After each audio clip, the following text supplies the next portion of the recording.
चलिए श्रृंखला को आगे बढ़ाते हैं। 5 चैप्टर कंप्लीट हो चुका है। अब शुरू कर रहे हैं 6 चैप्टर, कृषि एवं संबद्ध क्षेत्र, agriculture and allied sectors. Important है मेंस के लिए, प्रीलिम्स के लिए तो होता ही है, मेंस के लिए बहुत इंपॉर्टेंट है। चलिए शुरू करते हैं टॉपिक को। पहला आर्टिकल है कृषि क्षेत्र, एग्रीकल्चर सेक्टर। सुर्खियों क्यों है? सवाल ये है, केंद्रीय मंत्रिमंडल ने किसानों के जीवन और आजीविका में सुधार के लिए 7 प्रमुख योजनाओं की मंजूरी दी। 7 प्रमुख योजना, तो अपने आप में इंपॉर्टेंट हो गया। अब आपको ये जानना, एज आईएएस की एस्पायरेंट कह लीजिए, आईएएस मतलब आपको पता होना चाहिए हाँ ये 7 योजनाएं कौन कौन सी हैं। इन योजनाओं हेतु कुल 14,235.3 करोड़ रुपए का बजट निर्धारित किया गया। ये बजट है। ये रहा कि मतलब ये जो है सुर्खियों क्यों थी। अब सवाल ये कि ये 7 नई कृषि योजनाएं हैं कौन सी, जरा इसको देखिए। संधारणी बागवानी विकास, और क्या डिजिटल कृषि मिशन, और क्या संधारणी पशुधन स्वास्थ्य और उत्पादन। उसके बाद कौन सा कृषि विज्ञान केंद्रों का सुदृढ़ीकरण, खाद्यान्न के लिए फसल विज्ञान और पोषण संबंधी सुरक्षा, और क्या कृषि शिक्षा प्रबंधन और सामाजिक विज्ञान को मजबूत करना। और एक लास्ट में कौन सा है, प्राकृतिक संसाधन प्रबंधन। ये तो रहा कुछ योजनाओं के बारे में। अब बात करते हैं क्या, देखिए इन्होंने कुछ जो है दिया है कि इसके बारे में आधी जानकारी के लिए क्या क्या किया गया है, योजनाओं पर उपलब्ध कराई गई। ठीक है, तो देखेंगे, चर्चा होगी तो मिलेगा तो बताएंगे आपको। पॉइंट ये है कि कृषि एवं संबद्ध क्षेत्र के बारे में, इसके बारे में जरा देखिए क्या है। एनएसओ राष्ट्रीय सांख्यिकी कार्यालय में कि कृषि एवं संबद्ध क्षेत्रकों से उत्पादन के मूल्य पर सांख्यिकी रिपोर्ट 2011-12 से 2022-23 के अनुसार 2022-23 में चालू मूल्यों पर, कौन सा मूल्य? चालू मूल्यों पर सकल मूल्य वर्धन जीवीए में कृषि एवं संबद्ध क्षेत्र का योगदान कितना था? 18.2%। मन करे ये याद रखिएगा, ये आंकड़ा जो है अगर आपको लगे कि हाँ ये इंपॉर्टेंट है, इंपॉर्टेंट क्या मतलब थोड़ा सा गेस करने का मतलब कभी स्टेटमेंट आ जाता है, ध्यान रखिएगा। क्या कहा फिर से? 2022-23 में चालू मूल्यों पर जीवीए में कृषि एवं संबद्ध क्षेत्र का योगदान कितना था? 18.2%। ठीक है, कृषि एवं संबद्ध क्षेत्रकों के उत्पादन मूल्य में अलग अलग उप क्षेत्रकों के उत्पादन मूल्य की हिस्सेदारी का रुझान कितना? 2011-12 से 2022-23 फसल की हिस्सेदारी घटी हुई है कितना? 62.4% से घटकर कहाँ हो गया? 54.3% हो गई। ठीक है, वानिकी की हिस्सेदारी में वृद्धि दर्ज की गई है। किसमें? वानिकी में। लेकिन फसल की हिस्सेदारी में कमी दर्ज की गई है। पशुधन और मात्स्यिकी की हिस्सेदारी में लगातार क्या हुई है? वृद्धि हुई है, पशुधन और मात्स्यिकी। ठीक है, अब सवाल ये है कि किसानों की आजीविका बढ़ाने में समस्याएं या बाधाएं कौन कौन से पॉइंट है, देखिएगा। तकनीकी समस्याएं कौन कौन से है? एग्जाम्पल देखिए, भारत में केवल 47% कृषि कार्य मशीनीकृत हैं। बाकी कैसे होता है? बाकी वैसे हाथ से ही करते हैं लोग। यह चीन 60% और ब्राजील 75% जैसे अन्य विकासशील देशों की तुलना में काफ़ी कम है। मतलब ब्राजील में कितना? 75% और चीन में कितना? 60%। दोनों विकासशील देश हैं, है ना। और ये भारत का कितना है? 47%। एक चीज़ ये। और क्या समस्या है? और भी कोई समस्या देखिएगा। अनुसंधान और विकास से जुड़ी समस्या है। कौन सा? अनुसंधान और विकास से जुड़ी समस्या। इसमें क्या है? भारत अपने कृषि जीडीपी का केवल 0.4%, किसका? भारत अपने कृषि जीडीपी का केवल 0.4% अनुसंधान और विकास कार्यों पर खर्च करता। भाई साहब देखना, 0.4%। यह अनुपात चीन, ब्राजील और इजराइल जैसे देशों की तुलना में बहुत कम है। किससे किस तुलना में? चीन हुआ, ब्राजील हुआ, इजराइल हुआ, इनके तुलना में बहुत कम है कृषि जीडीपी का केवल। एक तो ये होगा पॉइंट। सिंचाई अवसंरचना पर्याप्त नहीं होना तो बहुत बड़ी समस्या होती है, पता ही होगा आपको। बोए गए निवल क्षेत्रों में लगभग 51% कृषि क्षेत्र सिंचाई के लिए वर्षा पर निर्भर। देखा ना, 51%, कितना मतलब स्थिति खराब है। कॉब वेव परिघटना, ये क्या है? तो यही नहीं समझे कॉब वेव परिघटना क्या है बेसिकली। देखिए, खाद्य प्रसंस्करण सुविधाओं की कमी होने, प्रभावी आपूर्ति श्रृंखला प्रबंधन नहीं होने जैसे कारकों की वजह से कॉब वेव परिघटना की स्थिति उत्पन्न होती है। ठीक है, कौन सी स्थिति? कॉब वेव परिघटना की स्थिति उत्पन्न होती है। अब बात आती क्या? कॉब वेव परिघटना जी क्या है, सीधे सीधे क्वेश्चन बन जाएगा इसमें, कौवे परिघटना क्या है, तो कम से कम ये बात पता होना चाहिए। देखिए, कौवे परिघटना में कुछ वस्तुओं की कीमतों में चक्रीय प्रकृति का उतार चढ़ाव देखा जाता है। किस प्रकृति का? चक्रीय प्रकृति का उतार चढ़ाव देखा जाता है। ठीक है, दरअसल विगत वर्ष में उत्पाद की उच्च कीमत मिलने के कारण, विगत मतलब पिछले वाले समय में जो मतलब उत्पाद हुआ उसका जब अच्छा कीमत मिलता है कारण आगे भी उच्च मूल्य की उम्मीद में किसान अधिक उत्पादन कर लेते। भाई पिछली बार खूब बिका तो सोच रहे हैं कि आगे भी इस बार भी खूब बिकेगा, उत्पादन खूब कर लेते हैं, जिसके कारण बाजार में अधिक फसल की आपूर्ति हो जाती है। अब जब ज़्यादा फसल बाजार में आ जाएगा तो क्या होगा, जाहिर है कि अधिक उत्पादन की वजह से कीमतों में गिरावट आती है और किसानों को नुकसान उठाना पड़ता है। यही क्या है, यही है कौवे। नहीं समझे? देखिए, एक बार क्या हो, मान लीजिए खूब फसल में मतलब खूब बेनिफिट हुआ किसानों को, तो इनको लगा यही पैदा करेंगे, फिर अगली बार भी जो है खूब बेनिफिट मिलेगा, और इस बार बेनिफिट करने के चक्कर को पैदा कर देते हैं। अब फसल क्या हो जाता है, मार्केट खूब बढ़ जाता है। अब जब मार्केट बढ़ गया खूब तो क्या होता है, इससे फसल की गिरावट, कीमत में गिरावट आ जाती है, तो उससे क्या होता है, इनको क्या मिलता है, नुकसान हो जाता है। ये क्या रहा, कॉबवेव परिघटना। कौन सी परिघटना? कॉबवेव परिघटना। अब आता है क्या, भारत में बागवानी क्षेत्रक। भारत में बागवानी क्षेत्रक, सवाल ये है सुर्खियों क्यों था ये बागवानी क्षेत्रक। देखिए, केंद्रीय मंत्रिमंडल ने एकीकृत बागवानी विकास मिशन के तहत संधारणी बागवानी विकास और स्वच्छ पौध कार्यक्रम CPP योजना को मंजूरी दी। एक चीज तो ये। अब सवाल ये है CPP के बारे में क्या है, जरा इसको देखते हैं। स्वच्छ पौध कार्यक्रम CPP के बारे में उद्देश्य क्या है इसका, CPP का उद्देश्य क्या है, संधारणी और पर्यावरण अनुकूल कृषि पद्धति को बढ़ावा देना तथा आयातित रोपण सामग्री पर निर्भरता कम करना। एक चीज ये, कार्यान्वयन एजेंसी कौन सी है, भारतीय कृषि अनुसंधान परिषद के सहयोग से राष्ट्रीय बागवानी बोर्ड। किसके? भारतीय कृषि अनुसंधान परिषद के सहयोग से राष्ट्रीय बागवानी बोर्ड, मतलब ये बोर्ड भी है इसका, राष्ट्रीय बागवानी, ध्यान रखिएगा। अब इसके 3 मुख्य घटक कौन कौन से हैं, पॉइंट ये है। पहला है एडवांस डायग्नोस्टिक चिकित्सा और ऊतक संवर्धन प्रयोगशालाओं से लैस 9 विश्व स्तरीय अत्याधुनिक स्वच्छ पौध केंद्र CPC की स्थापना। एक चीज ये हो गया। सर्टिफिकेशन फ्रेमवर्क जो बीज अधिनियम 1966 के तहत विनियमिकीय फ्रेमवर्क द्वारा समर्थित होगा। एक पॉइंट ये हो गया। और संरचना विकास के लिए बड़े पैमाने पर नर्सरियों की स्थापना के लिए सहायता। ये 3 क्या है, मुख्य घटक हैं किसके, CPP के। उसके बाद क्या पॉइंट है, भारत में बागवानी क्षेत्रक। भारत में बागवानी क्षेत्र, जरा इसके बाद देखिएगा क्या है इसमें। बागवानी क्षेत्र की एक विशाल और विविध क्षेत्रक है। एक विशाल, तो सिंपल बात है।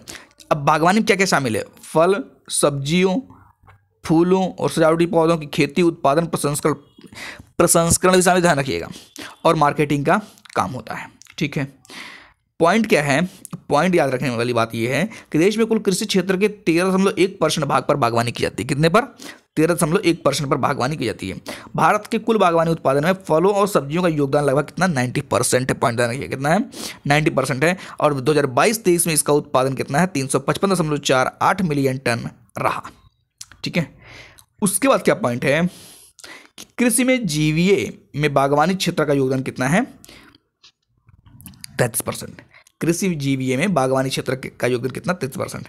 विश्व में स्थिति क्या है, फलों और सब्जियों के उत्पादन के मामले में चीन के बाद भारत दुनिया में दूसरा स्थान पर है। देख रहे ना, दुनिया में दूसरा स्थान किसमें, फल और सब्जी जो बढ़िया उगाते हैं, चीन के बाद दूसरा स्थान पर है।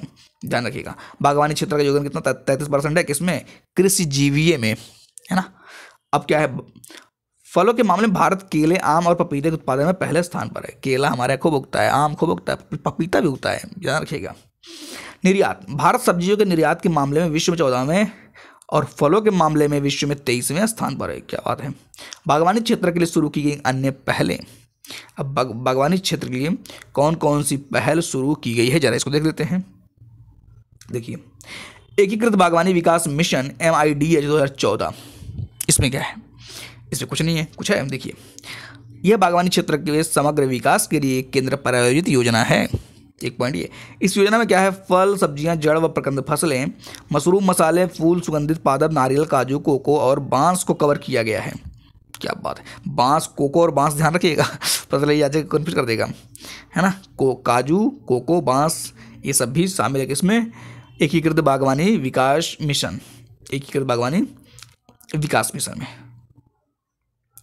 MIDH की उप योजना कौन सी है, जरा देख लीजिएगा। राष्ट्रीय बागवानी मिशन 2005-6, पूर्वोत्तर और हिमालयी राज्यों के लिए बागवानी मिशन, राष्ट्रीय बागवानी बोर्ड NHB, नारियल विकास बोर्ड CBD और केंद्रीय बागवानी संस्थान CIH नागालैंड। ठीक है, एक पॉइंट तो ये रहा। उसके बाद क्या आता है, और देखिएगा, जियो इन्फॉर्मेटिक्स का उपयोग करते हुए बागवानी आकलन और प्रबंधन पर समन्वित कार्यक्रम, चमन नाम सुने रहिए उससे भी, क्या, जियो इन्फॉर्मेटिक्स का उपयोग करते हुए बागवानी आकलन और प्रबंधन का पर समन्वित कार्यक्रम, चमन अर्थात चमन कार्यक्रम। ठीक है, क्या है, इसका उद्देश्य बागवानी फसलों के तहत शामिल क्षेत्र और उत्पादन के आकलन के लिए वैज्ञानिक पद्धति विकसित करना और उनका उपयोग करना। एक पॉइंट ये हो गया। क्लस्टर विकास कार्यक्रम, ये क्या है, क्लस्टर विकास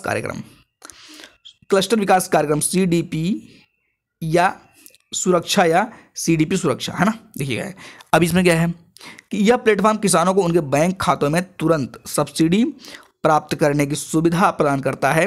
इस कार्य के लिए प्लेटफॉर्म NPCI के ई-रूपी वाउचर का उपयोग करता है। किसका, NPCI के ई-रूपी वाउचर का उपयोग करता है। ठीक है, सुरक्षा से आशय क्या है, एकीकृत संसाधन आवंटन, ज्ञान और सुरक्षित बागवानी सहायता के लिए प्रणाली, है ना। ये देखिए, ये लिखा हुआ, system for unified resource allocation in knowledge and source horticulture assistance. CDP राष्ट्रीय बागवानी बोर्ड के केंद्रीय क्षेत्र की योजना का घटक है। कौन, CDP। चलिए, ये कुछ पॉइंट रहा। पॉइंट अब देख लेते हैं इस पे क्या है कि कृषि विज्ञान केंद्र, ये क्या है, कृषि विज्ञान केंद्र, सुर्खियों क्या था, कृषि विज्ञान केंद्र। भारतीय कृषि अनुसंधान परिषद ICAR ने कृषि विज्ञान केंद्र की स्थापना का स्वर्ण जयंती मनाया। चलिए ठीक है, स्वर्ण जयंती वाला इंपॉर्टेंट, क्या पता पूछ ही ले, स्टैटिक बन जाएगा वैसे ही। कृषि विज्ञान केंद्र, सवाल ये क्या है, ये KVK का लक्ष्य कृषि और उससे संबंध उद्यमों में स्थान विशिष्ट प्रौद्योगिकी मॉड्यूल का मूल्यांकन करना है। एक पॉइंट ये हो गया। KVK भारत में जिला स्तर पर एकमात्र ऐसा संस्थान है जो कृषि और उससे संबद्ध क्षेत्रों में तकनीकी सहायता प्रदान करते हैं। ठीक है, KVK राष्ट्रीय कृषि अनुसंधान प्रणाली NARS के अभिन्न अंग है। KVK कृषि प्रौद्योगिकी के क्षेत्र में ज्ञान एवं संसाधन केंद्र के रूप में कार्य करते हैं। ठीक है, अब एक समिति है, समिति की कौन सी है, जरा देखिए समिति कौन सी है। ये समिति है डॉक्टर मोहन सिंह मेहता समिति। कौन समिति है, डॉक्टर मोहन सिंह मेहता समिति। देखिए क्या है, सवाल ये बन जाएगा, डॉक्टर मोहन सिंह मेहता समिति किससे संबंधित है, तो ध्यान रखिएगा। को 1973 में ICAR द्वारा नियुक्त किया गया। किसे, ICAR। इस समिति ने देश में कृषि विज्ञान केंद्र KVK की स्थापना का विचार पेश किया था। 1974 में पहला KVK तमिलनाडु कृषि विश्वविद्यालय TNAU कोयम्बटूर के अंतर्गत पुडुचेरी में स्थापित किया गया था। KVK का 100% वित्त पोषण कौन किसके द्वारा किया जाता है, केंद्र सरकार द्वारा। याद रखिए, पोषण कौन करता है, कौन पोषण इसको पोषित करता है, वित्त पोषण केंद्र सरकार। एक पॉइंट ये हो गया।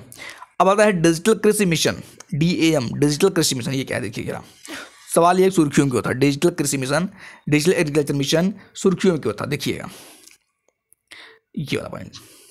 हाल ही में केंद्रीय मंत्रिमंडल ने डिजिटल कृषि मिशन को मंजूरी दी। किसको मंजूरी दी, डिजिटल कृषि मिशन। यह डिजिटल पब्लिक इंफ्रास्ट्रक्चर DPI, पीछे चर्चा हुआ है इसका DPI के बारे में, की संरचना पर आधारित एक अम्ब्रेला योजना है। इसका उद्देश्य किसानों के जीवन को बेहतर बनाने के लिए प्रौद्योगिकी क्या करना है, उपयोग करना है। किसका क्या करना है, प्रौद्योगिकी का उपयोग करना है। ठीक है, अब आता है डिजिटल कृषि के बारे में। सवाल ये है, मेन से लिखना पड़ता है, ठीक है ना, तो लाइन पता होना चाहिए, पता है कि हम अपने से लिख देंगे, जैसे लिख देंगे, 2 लाइन लिखे हुए वही रट लेंगे, वही लिख देंगे, ऐसा काम नहीं चलेगा। डिजिटल कृषि के बारे में देखिए क्या है। डिजिटल कृषि एक नवीनतम कृषि पद्धति है जिसमें परिशुद्ध कृषि और स्मार्ट फार्मिंग के तरीकों को अपनाया गया। क्योंकि क्या क्या, परिशुद्ध कृषि और स्मार्ट फार्मिंग। ठीक है, यह खेत की आंतरिक और बाहरी नेटवर्क के माध्यम से डेटा एकत्रित करती है और वेब आधारित प्लेटफॉर्म का विश्लेषण करती है। किस आधार पर, वेब आधारित प्लेटफॉर्म पर। ठीक है, कृषि क्षेत्र में डिजिटल तकनीकों के उदाहरण कौन कौन से हैं। भारत में टिड्डियों से निपटने के लिए ड्रोन का उपयोग, है ना, यूक्टिक्स ग्रीनसेस रिमोट मॉनिटरिंग समाधान। क्या क्या, यूक्टिक्स ग्रीनसेस। ये रहा कुछ पॉइंट। अब सवाल ये है कि डिजिटल कृषि मिशन की कुछ विशेषताएं हैं। कौन सी विशेषताएं हैं देखिएगा, ये दो आधारभूत पिलर्स पर आधारित है। किस पर आधारित है? दो आधारभूत पिलर। पहला कौन सा है? एग्री स्टैक, किसान की पहचान। ये क्या है? यह किसान केंद्रित डीपीआई है। किसान केंद्रित क्या है? डीपीआई है। इसका उद्देश्य क्या है? किसानों के लिए सेवाओं और योजनाओं के वितरण को सुविधाजनक बनाना है। इसके 3 प्रमुख घटक है। 3 प्रमुख घटक कौन कौन से हैं? किसानों की रजिस्ट्री, इसके तहत किसान आईडी जारी की जाए, ठीक बात है। यह आधार नंबर के समान किसानों के लिए एक विश्वसनीय डिजिटल पहचान के रूप में कार्य करे, ठीक है। जियो रेफरेंस्ड गांव के नक्शे, ये क्या है? यह किसान आईडी को किसानों से संबंधित डेटा को जोड़ेगा और यह करेगा, इस तरह डेटा में भूमि रिकॉर्ड आदि शामिल होंगे, ठीक है। फसल बुआई रजिस्ट्री का डिजिटल फसल सर्वेक्षण, ठीक है। एक तो पॉइंट ये रहा। एग्री क्या था? एग्री स्टैक, किसान की पहचान। एग्री स्टैक, किसान की पहचान। उसके बाद क्या आता है? कृषि निर्णय सहायता प्रणाली, क्या है? DSS, देखिएगा। कृषि DSS एक डिजिटल प्लेटफॉर्म है, ठीक है, जो रिमोट सेंसिंग डेटा, उदाहरण एग्जाम्पल कहोगे, उपग्रह आधारित चित्र को फसल, मृदा, मौसम और जल संसाधनों के डेटाबेस के साथ एकीकृत करता है, ठीक है। इससे अंतरिक्ष विभाग के RISAT 1A तथा भू पर्यवेक्षण डेटा और अभिलेखी प्रणाली वेदास के विजुअलाइजेशन का उपयोग करके विकसित किया गया है। एक चीज ये हो गया। अब क्या आता है? मृदा प्रोफाइल मैपिंग। क्या है? मृदा प्रोफाइल मैपिंग। देखिएगा इसमें डिजिटल सामान्य फसल अनुमान सर्वेक्षण DGCES, यह वैज्ञानिक रूप से डिजाइन किए गए क्रॉप कटिंग एक्सपेरिमेंट्स के आधार पर उपज का अनुमान प्रदान करेगा, ठीक है। मुख्य लक्ष्य कौन से होते हैं? हम देखिए इसमें 3 वर्षों में 11 करोड़ किसानों को डिजिटल पहचान जनरेट करना है। कितने? 3 वर्षों में। डिजिटल फसल सर्वेक्षण 2 वर्षों में पूरे देश में शुरू किए जाएगा, ठीक है। एक तो ये रहा। अब क्या आता है? भारत में पशुधन क्षेत्रक। भारत में पशुधन क्षेत्रक इंपॉर्टेंट है, कभी कभी डाटा पूछ लेता है। तो तेरे सवाल ये एक सुर्खियों क्यों है? भारत में पशुधन क्षेत्रक सुर्खियों क्यों है? Live stock sector in India, सुर्खियों क्यों? देखिएगा इसको। केंद्रीय मंत्रिमंडल में सतत पशुधन स्वास्थ्य और उत्पादन योजना को मंजूरी दी, ठीक है। इसके लिए कुल 1702 करोड़ रुपए का बजट निर्धारित किया गया, ठीक है। भारत में पशुधन क्षेत्र की स्थिति क्या है? भारत में पशुधन क्षेत्र की स्थिति क्या है? देखिए, आबादी। भारत में दुनिया की सबसे बड़ी पशुधन आबादी है। क्या? भारत में दुनिया की सबसे बड़ी पशुधन आबादी है, ध्यान रखिएगा। मांस उत्पादन में भैंस के मांस का सबसे बड़ा उत्पादक और बकरी के मांस के उत्पादन में दूसरा स्थान। देख रहे हैं, भारत भैंस के मांस का सबसे बड़ा उत्पादक है भारत देख रहे हैं, और बकरी के मांस के उत्पादन में दूसरा स्थान पर है। मत्स्य पालन एवं दूध, अंतर्देशीय मत्स्य पालन और दूध उत्पादन में प्रथम स्थान, वैश्विक दूध उत्पादन का 25%, ठीक है। आर्थिक योगदान 2021-22 में कृषि जीवीए में 30.19% और कुल जीवीए में 5.73% का योगदान, ठीक है। रोजगार, पशुधन क्षेत्र 70% से अधिक ग्रामीण परिवारों को आजीविका प्रदान करता है। देख रहे हैं ना, 70% भाई बहुत होता है। तो ये रहा कुछ किसके बारे में, ये के स्थिति के बारे में। इसके आगे क्या है जरा ये देखते हैं। भारत में पशुधन क्षेत्र से जुड़ी समस्याएं। भारत में पशुधन क्षेत्र से जुड़ी समस्याएं कौन कौन सी हैं? देखिए पहला समस्या क्या है? पशु रोगों का उच्च आर्थिक नुकसान, मतलब बीमारी हो गई पशुओं को। क्या हो गया इसमें? जैसे रक्तस्रावी सेप्टिसीमिया, खुरपका और मुंहपका रोग, ब्रुसेलोसिस रोग आदि, ये सब बीमारियां हैं। एंटीमाइक्रोबियल रेजिस्टेंस की चुनौती क्या है? पशु में एंटीबायोटिक दवाई का उपयोग के मामले में भारत दुनिया में 4थे स्थान पर है। अब ये तो पूछेगा नहीं, लेकिन फिर भी ध्यान रखिएगा कि जब एंटीबायोटिक दवाओं की बात आती है तो भारत दुनिया में 4थे स्थान पर ही प्रयोग करने में, ठीक है। कम उत्पादकता, साल 2019-20 के दौरान भारत में मवेशियों की औसत वार्षिक उत्पादकता 1777 किलोग्राम प्रति पशु रही, जबकि वैश्विक औसत कितना रहा?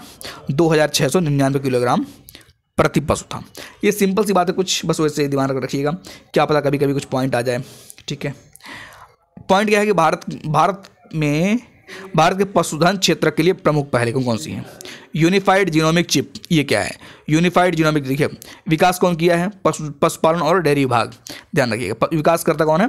पशुपालन और डेयरी विभाग। 2 संस्थान कौन कौन से? मवेशियों के लिए गौ चिप और भैंस के लिए महिष चिप, ध्यान रखिएगा। गौ चिप और महिष चिप। स्वदेशी सेक्स सर्टिड तकनीक से किसानों के लिए केवल मादा बछिया पैदा करने के लिए कम लागत पर सेक्स सर्टिड स्पर्म की उपलब्धता बढ़ेगी, ठीक है। ये तो कोई दिक्कत नहीं इसमें। राष्ट्रीय पशु रोग नियंत्रण कार्यक्रम, ये क्या है? NADCP। इसका उद्देश्य खुरपका और मुंहपका रोग, फुट एंड माउथ डिसीज तथा ब्रुसेलोसिस नियंत्रित एवं उनका उन्मूलन करना है, ठीक है। राष्ट्रीय गोकुल मिशन इसमें क्या है, इसका उद्देश्य सेलेक्टिव ब्रीडिंग और अनुवांशिक सुधार के माध्यम से देशी नस्ल के मवेशियों के विकास और संरक्षण पर ध्यान केंद्रित करना है। ये रहा कुछ इसके बारे में, भारत के जो है पशुधन क्षेत्र संबंधित कुछ पहल के बारे में। मन कर 2-4 पॉइंट ध्यान रखिएगा, क्या पता जो कुछ काम दे दे। संबंधित सुर्खियां कौन से, महामारी निधि परियोजना, ये क्या है, महामारी निधि परियोजना, देखिएगा महामारी निधि परियोजना समझिए पहले। केंद्रीय मत्स्य पालन, पशुपालन और डेयरी मंत्रालय ने पशु स्वास्थ्य सुरक्षा पर महामारी निधि परियोजना शुरू की। कौन मंत्रालय है, केंद्रीय मत्स्य पालन, पशुपालन और डेयरी मंत्रालय, नाम याद रखिएगा क्योंकि मेंस में काम आ जाएगा। यह निधि महामारी से निपटने की तैयारी और प्रतिक्रिया के लिए भारत में पशु स्वास्थ्य सुरक्षा सुदृढ़ीकरण पर केंद्रित है। महामारी निधि परियोजना के बारे में देखिए गया है, यह महामारी निधि परियोजना के बारे में देखिए गया है। यह G20 महामारी निधि द्वारा वित्त पोषित $25 मिलियन की निधि है। इसे इंडोनेशिया की G20 अध्यक्षता के तहत स्थापित किया गया था। G20 अध्यक्षता 2022 के तहत स्थापित किया। उद्देश्य क्या है, इस निधि में निम्न और मध्यम आय वाले देशों को वित्त पोषण प्रदान किया जाएगा। किसको, निम्न और मध्यम आय वाले देशों को, ताकि वे पशु स्वास्थ्य खतरों और महामारी से निपटने की क्षमता विकसित कर सकें, ठीक है। कार्यान्वयन करने वाली संस्थाएं कौन सी है, ADB, पॉइंट ध्यान रखिएगा, ADB चर्चा में है, अगर मन कर आपको जगह ADB के बारे में देख लीजिए। विश्व बैंक तथा खाद्य और कृषि संगठन, मतलब वर्ल्ड बैंक भी आ गया। अभी इसके पिछले वाले लेक्चर में वर्ल्ड बैंक खूब चर्चा हुई है, वर्ल्ड बैंक का इन सब चर्चा हुआ है ना, WTO वगैरह का। महामारी निधि परियोजना के अंतर्गत प्रमुख पहल, कौन कौन से प्रमुख पहल है, जरा देखिएगा इसको। महामारी निधि परियोजना के अंतर्गत प्रमुख पहले, पशु स्वास्थ्य प्रयोगशालाओं और वैक्सीन निर्माण केंद्रों को अपग्रेड व उनका विस्तार किया जाएगा, ठीक है। बीमारी व प्रकोप का पता लगाने और समय पर आवश्यक कार्रवाई करने के लिए प्रारंभिक चेतावनी और निगरानी तंत्र को मजबूत किया जाएगा, ठीक है। डेटा प्रबंधन और एनालिटिक व्यवस्थाओं को अपग्रेड किया जाएगा, क्या किया जाएगा, डेटा प्रबंधन और एनालिटिक व्यवस्थाओं को अपग्रेड किया, ठीक बात है। इससे बीमारी खतरों को बेहतर तरीके से आकलन किया जा सकेगा।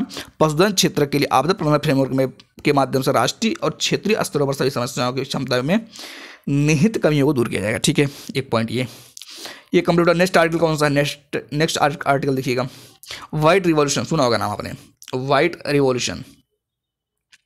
व्हाइट रिवॉल्यूशन क्या है, टाइम क्या हुआ अभी, टाइम है, श्वेत क्रांति 2.0, श्वेत क्रांति सुना ही होगा, बस श्वेत क्रांति जो है 2.0 है। शुरू क्यों था भाई, केंद्रीय सहकारिता मंत्रालय, कौन मंत्रालय, केंद्रीय सहकारिता मंत्रालय ने भारत में डेयरी सहकारी क्षेत्र के बदलाव लाने के उद्देश्य से श्वेत क्रांति 2.0 के लिए मानक संचालन प्रक्रिया जारी की, ठीक है। यह मानक संचालन प्रक्रिया राष्ट्रीय डेयरी विकास बोर्ड NDDB की हीरक जयंती पर आयोजित समारोह के दौरान जारी की गई। किसके, हीरक जयंती है ना, डायमंड जुबली, सुना होगा नाम, डायमंड जुबली, क्या बात सर, ऐसे जुबली बात करेंगे मजा आएगा तो। देखिए सबसे पहले क्या पॉइंट है कि राष्ट्रीय डेयरी विकास बोर्ड NDDB के बारे में, राष्ट्रीय डेयरी विकास बोर्ड NDDB के बारे में क्या है, NDDB की स्थापना 1965 में डॉक्टर वर्गीज कुरियन ने की थी, ये तो पता होगा आपको, डॉक्टर वर्गीज कुरियन। श्री कुरियन को श्वेत क्रांति जनक कहा था, ये बताओ आपको। NDDB को राष्ट्रीय महत्व की संस्था घोषित किया गया, राष्ट्रीय महत्व की संस्था घोषित किया NDDB, ठीक है। NDDB के अधीन ऑपरेशन फ्लड कार्यक्रम विकसित और लागू किया गया था, किसके तहत, NDDB के तहत, मतलब राष्ट्रीय डेयरी विकास बोर्ड, ऑपरेशन फ्लड कार्यक्रम, ठीक है। इस कार्यक्रम की अवधि 1970 से 1996 तक थी। इसी कार्यक्रम के परिणाम स्वरूप देश में श्वेत क्रांति आई थी 1970 से 96, ठीक है। ये कुछ पॉइंट रहा इसके बारे में। भारतीय डेयरी क्षेत्र के बारे में जरा देख लेते हैं, इसमें कौन कौन सी शामिल है, देखिए। भारत वैश्विक स्तर पर दूध के उत्पादन में पहले स्थान पर है, किसमें, वैश्विक स्तर पर दूध के उत्पादन में। पहले चीज ये, विश्व के कुल दूध उत्पादन में भारत का योगदान 25% है, बहुत बड़ी बात है। देश की GDP में डेयरी क्षेत्र का योगदान 4.5 से 5% है, किसमें, देश की GDP में डेयरी भाग, देख रहे हैं ना, डेयरी क्षेत्र का। डेयरी क्षेत्र में महिलाओं की भागीदारी 70% से अधिक है, मतलब सब महिलाएं जुट गई हैं एकदम से सस्ता काम करने के लिए हैं। चलिए देखिए श्वेत क्रांति 2.0 के बारे में, किसके बारे में, श्वेत क्रांति 2.0 के बारे में देखिएगा। मुख्य उद्देश्य, अगले 5 वर्षों में दूध की खरीद को वर्तमान स्तर से 50% तक बढ़ाना, कितना, 50% बढ़ाना, किसके, वर्तमान स्तर से, है ना। संगठित बाजार की पहुंच से दूर क्षेत्रों में डेयरी किसानों को बाजार पहुंच प्रदान तथा संगठित क्षेत्रों में डेयरी सहकारी समितियों की हिस्सेदारी बढ़ाना, ठीक है। इससे 2029 तक डेयरी सहकारी समितियों में दूध खरीद बढ़कर 1000 लाख किलोग्राम प्रतिदिन तक हो जाने का अनुमान है, देख रहे ना। कब तक, 2029 तक, 30 नहीं, ऐसा ऐसा ईयर भूल ही जाएगा। डेयरी संबंधी अवसंरचनाओं को मजबूत करना है। डेयरी संबंधी अवसंरचना मजबूत करना, इसमें क्या है भाई? श्वेत क्रांति 2.0 के लक्ष्यों को केंद्रीय क्षेत्र की योजना राष्ट्रीय डेयरी विकास कार्यक्रम NPDD 2.0 के अंदर शामिल कर लिया गया है। NPDD के तहत क्या होता है? NPDD सही है, NPD और DD क्या अलग बात है। देखिए इसका क्या होता है, डेयरी अवसंरचना को मजबूत करने के लिए गाँव के स्तर पर दूध खरीद प्रणाली, गुणवत्तापूर्ण दूध खरीद हेतु मिल्क चिलिंग प्लांट स्थापित करने के लिए वित्तीय सहायता प्रदान की जाएगी। अब एक पॉइंट क्या है इसी में, वित्तीय समावेशन, बहुत इंपॉर्टेंट टॉपिक है। क्या वित्तीय समावेशन? सहकारी समितियों के बीच सहयोग, सहकारी समितियों के बीच सहयोग, ध्यान रखिएगा। पहले एक राष्ट्रीय स्तर पर विस्तार करने की घोषणा भी की गई है, ठीक है। इसी में इसे गुजरात में पायलट परियोजना के रूप में सफलतापूर्वक संचालित किया गया है, ठीक है। इस कार्यक्रम के तहत किसानों को रुपे किसान क्रेडिट कार्ड के माध्यम से ब्याज मुक्त नगद ऋण प्रदान कराया जाएगा और डेयरी सहकारी समितियों को माइक्रो ATM वितरित किए जाएंगे। क्या वितरित किए जाएंगे? माइक्रो ATM वितरित किए जाएंगे। इससे किसानों के घर तक बैंकिंग सेवाएं उपलब्ध कराई जाएगी। क्या कौन सी सेवाएं? घर तक, ध्यान रखिएगा, बैंकिंग सेवा उपलब्ध कराई जाएगी। श्वेत क्रांति के बारे में पढ़ा होगा आपने, खूब पढ़ा होगा, जमकर पढ़ा होगा श्वेत क्रांति के बारे में। छोटी छोटी पॉइंट में चर्चा कर लेते हैं। श्वेत क्रांति, देश में श्वेत क्रांति 1970 में ऑपरेशन फ्लड कार्यक्रम से शुरू हुई थी, ठीक बात है। यह एक डेयरी विकास कार्यक्रम है जिसे भारत को दूध उत्पादन में आत्मनिर्भर बनाने के लिए शुरू किया गया था, ठीक है। ऑपरेशन फ्लड को भारत के राष्ट्रीय डेयरी विकास बोर्ड द्वारा संचालित किया गया था और विश्व का सबसे बड़ा दुग्ध विकास कार्यक्रम है। पॉइंट ध्यान रखिएगा, विश्व का सबसे बड़ा दुग्ध उत्पाद कार्यक्रम है। इस आंदोलन का नेतृत्व कौन किया था? डॉक्टर वर्गीज कुरियन ने किया था। उन्हें भारत में श्वेत क्रांति के जनक के रूप में जाना जाता है, डॉक्टर वर्गीज कुरियन। भारत में डॉक्टर वर्गीज कुरियन की जयंती को प्रतिवर्ष 26 नवंबर को राष्ट्रीय दुग्ध दिवस के रूप में मनाया जाता है। ऑपरेशन फ्लड निम्नलिखित 3 चरणों में लागू किया गया था, है ना। चलिए, ये रहा कुछ आपको बारे में, किस बारे में? श्वेत क्रांति के बारे में। और क्या है? श्वेत क्रांति, हरित क्रांति नहीं, ध्यान रखिएगा, पता दिमाग में हरित क्रांति घूम रहा हो। देखिए, डेयरी क्षेत्र को मजबूत करने के लिए शुरू की गई पहले, कौन से पहले भाई? राष्ट्रीय गोकुल मिशन। इसमें क्या है? इसे गाय की देसी नस्लों के विकास और संरक्षण को बढ़ावा देने के लिए लागू किया जा रहा है, ठीक है बात। राष्ट्रीय डेयरी विकास कार्यक्रम, इसमें क्या है? राष्ट्रीय डेयरी विकास कार्यक्रम। इसका उद्देश्य दूध और दूध से निर्मित उत्पादों की गुणवत्ता को बढ़ाना एवं डेयरी से संबंधित आधारभूत संरचनाओं को मजबूत करके दूध की संगठित खरीद की हिस्सेदारी को बढ़ावा देना, ठीक है। पशुधन स्वास्थ्य और रोग नियंत्रण कार्यक्रम LHDCP। इसका उद्देश्य रोग निरोधी टीकाकरण कार्यक्रमों के माध्यम से पशुओं के स्वास्थ्य में सुधार करना है। ये कुछ रहा पॉइंट। आगे देखते हैं क्या है। आगे ये आता है, कौन से पॉइंट है? पशुपालन अवसंरचना विकास निधि। ये क्या है? पशुपालन अवसंरचना विकास निधि। इसका उद्देश्य उद्यमियों, निजी कंपनियों आदि द्वारा डेयरी प्रसंस्करण और मूल्य संवर्धन अवसंरचना स्थापित करने के लिए निवेश को प्रोत्साहित करना है। किसान क्रेडिट कार्ड ये क्या है? KCC। इसके तहत पशुपालकों और डेयरी किसानों को बैंक से आसानी से और कम ब्याज दर पर ऋण उपलब्ध कराया जाता है। ये रहा कुछ किसके बारे में? श्वेत क्रांति के बारे में, हरित क्रांति के बारे में। कंफ्यूजन नहीं होना चाहिए भाई। कितना हुआ टाइम? क्या है? 28 मिनट। लाइए ये आर्टिकल कवर कर लेते हैं, देखते हो जाएगा, ठीक है। कृषि अवसंरचना कोष AIF। चलिए, सुर्खियों क्यों था?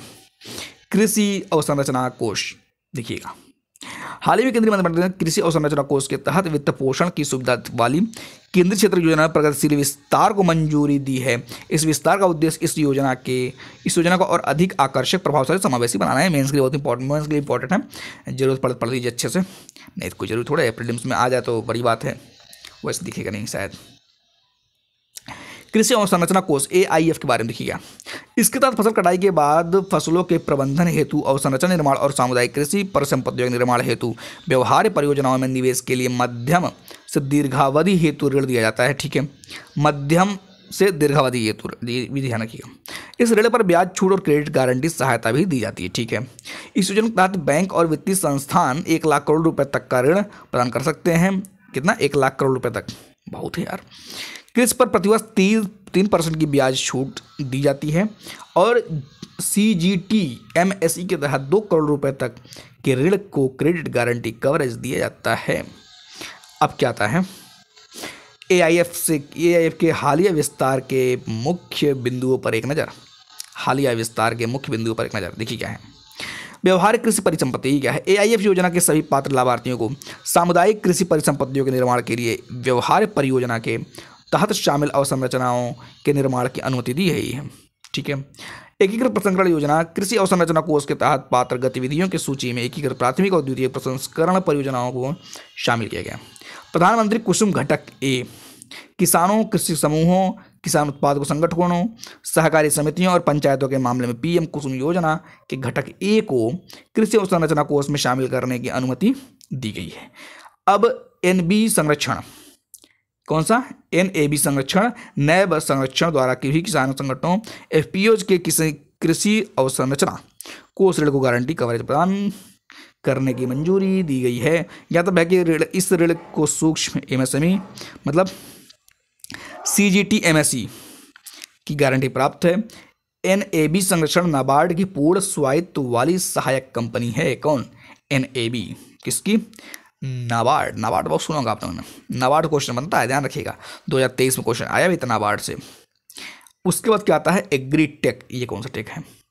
एग्रीटेक कितना है जरा देख ले एक बार, कवर हो जाए। ठीक है, एग्रीटेक कवर कर देते हैं ना। चलिए, सुर्खियों क्या था? एग्रीटेक सुर्खियों क्या था? विश्व आर्थिक मंच WEF इंपॉर्टेंट है, नहीं पता अगर पढ़ लीजिए WEF के बारे में। ने agritech shaping agriculture in emerging economies today and tomorrow शीर्षक से रिपोर्ट जारी की। Today and tomorrow. ठीक है। अन्य संबंधित तथ्य क्या है? देखिएगा, अन्य संबंधित तथ्य। यह रिपोर्ट WEF की AI for agriculture innovation, AI for AI है इनोवेशन, AI क्या करेगा? AI फॉर एग्रीकल्चर इनोवेशन मतलब लग क्या रहा, देखिए AI फॉर AI इस तरह से पहल का परिणाम है। AI फॉर AI पहल का उद्देश्य सार्वजनिक निजी भागीदारी के माध्यम से एग्रीटेक कृषि प्रौद्योगिकी सेवाओं को बढ़ावा देना। ठीक है। यह पहल कृषि पारितंत्र की दिशा देने में एग्रीटेक की भूमिका को 4 व्यापक श्रेणी में वर्गीकृत किया करती है। बुद्धिमत्तापूर्ण फसल की योजना बनाना, smart farming, farm gate to fork और क्या सहायक के रूप में डेटा। ठीक है। अब सवाल ये है, सवाल क्या है? बताइए सवाल क्या है? सवाल ये है, एग्रीटेक अपनाने के लिए भारत सरकार द्वारा शुरू की गई पहलें। कौन सी पहल है? फसल परियोजना। कौन सी परियोजना? फसल परियोजना। फुल फॉर्म भी नहीं पता। अंतरिक्ष कृषि मौसम विज्ञान और भूमि आधारित अवलोकन फसल परियोजना का उपयोग करके कृषि उत्पादन का पूर्वानुमान लगाया जा सकता है। इसे 2005 में शुरू किया गया था। कब शुरू किया गया था? इसे 2005 में शुरू किया गया था। पॉइंट देखिएगा। उपज संबंधी अनुमान में सुधार के लिए किसान पहल शुरू की है। इसमें उपज संबंधी अनुमान में सुधार के लिए। ठीक है। डेटा कृषि डेटा एक्सचेंज ADEX, यह कृषक सेवाओं के लिए भारत का पहला डेटा एक्सचेंज प्लेटफॉर्म है। ठीक है। इसमें 3 प्राथमिक डेटा सेट्स शामिल हैं। कौन कौन से? किसान की पहचान, जियो टैग्स, फार्म लोकेशन और बोई गई फसलों पर डेटा। एक पॉइंट ध्यान रखिएगा। ICCC ये क्या है? ICCC कृषि एकीकृत कमान एवं नियंत्रण केंद्र। ये क्या है? यह MOA एंड FW का प्रौद्योगिकी आधारित एक समाधान है। ठीक बात है। यह आर्टिफिशियल इंटेलिजेंस, रिमोट सेंसिंग, भौगोलिक सूचना प्रणाली GIS जैसी प्रौद्योगिकियों का उपयोग करके कृषि में साक्ष्य आधारित निर्णय लेने में मदद करेगा। ठीक है। सवाल ये है, क्या सवाल है? सवाल ये है, कृषि क्षेत्र में प्रौद्योगिकी उपयोग क्या है? कृषि क्षेत्र में प्रौद्योगिकी उपयोग बहुत इंपॉर्टेंट है, लेकिन मेंस के लिए इंपॉर्टेंट है। प्रीलिम्स में कभी कभी पूछ ले, ठीक बात है। रिमोट सेंसिंग और इमेजरी क्या है? रिमोट सेंसिंग और इमेजरी कीटों और बीमारियों का शीघ्र पता लगाने, भूमि उपयोग मैपिंग आदि में उपयोग। ठीक है। ग्लोबल पोजिशनिंग सिस्टम ये क्या? GPS परिशुद्धि खेती यानी बीज, उर्वरक जैसे संसाधनों का उच्च सटीकता के साथ उपयोग करना। ठीक है। मौसम पूर्वानुमान और क्लाइमेट मॉडलिंग ये क्या है? अग्रिम चेतावनी प्रणाली, जलवायु परिवर्तन के प्रभाव की निगरानी आदि का उपयोग। ठीक बात है। इंटरनेट IoT सक्षम वेयरहाउसिंग, स्मार्ट लॉजिस्टिक्स ये तो आपने देखा ही होगा। किसानों को बाजार से जोड़ने और भंडारण एवं ट्रांजिट के दौरान फसल के नुकसान को कम करने हेतु। ठीक है। AI और AR संवर्धित वास्तविकता, ऑगमेंटेड रियलिटी, फसल संबंधी योजना, हाइपर लोकल मौसम पूर्वानुमान, उपज पूर्वानुमान आदि के लिए। ठीक है। तो ये रहे कुछ पॉइंट जो है कृषि क्षेत्र में क्या प्रौद्योगिकी का उपयोग। उसके बाद होता है MSP, बहुत इंपॉर्टेंट है। MSP देखते हैं टाइम क्या हुआ। MSP हो जाएगा नहीं? सर आज ही कब सब कर देंगे? क्या कर रहे हो? तो अच्छा है भाई, ये बचा रह जाएगा सब। चलिए आज नहीं रखते, बाकी मिलेंगे नेक्स्ट वीडियो में। तो MSP शुरू करेंगे। ठीक है, आज रखते हैं, बाकी मिलेंगे नेक्स्ट वीडियो में।